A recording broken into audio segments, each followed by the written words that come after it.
ஸ்ரீ குருப்யோ நமஹ.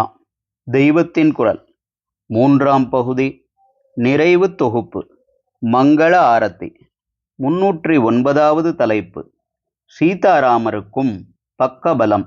தொடர்ச்சி.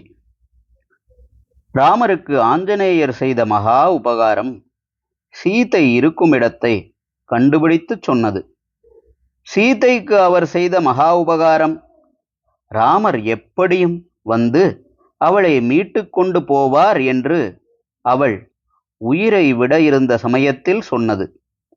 இவ்வாறு 2 பேரும் பலமே போனார் போல இருந்தபோது பலம் தந்திருக்கிறார்.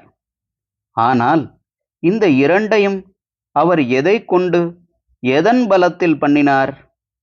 ராமநாம பலத்தில் தான் பண்ணினார். அவர் சமுத்திரத்தை தாண்டி போனதால் தான் சீதையை கண்டுபிடிக்க முடிந்தது. எப்படி தாண்டினார்?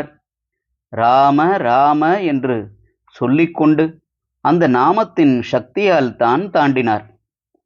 சீதை பிராணனை விட இருந்த பொழுது அவளை எப்படி காப்பாற்றினார்?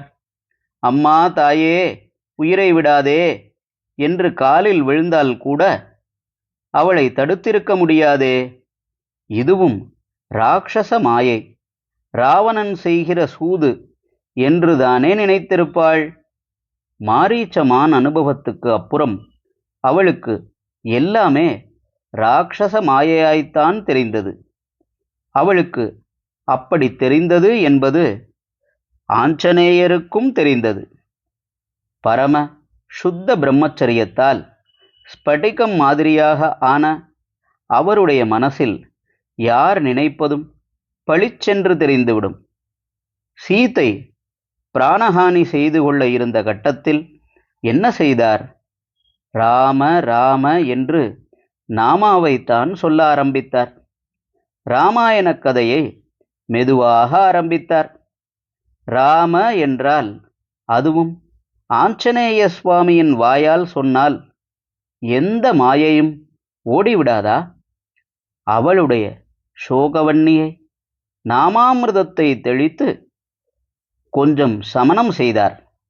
இப்படி அமிர்தத்தை தந்தவருக்கு அக்னியே ஜில்லென்று இருக்க அவள் அனுகிரகித்தாள்.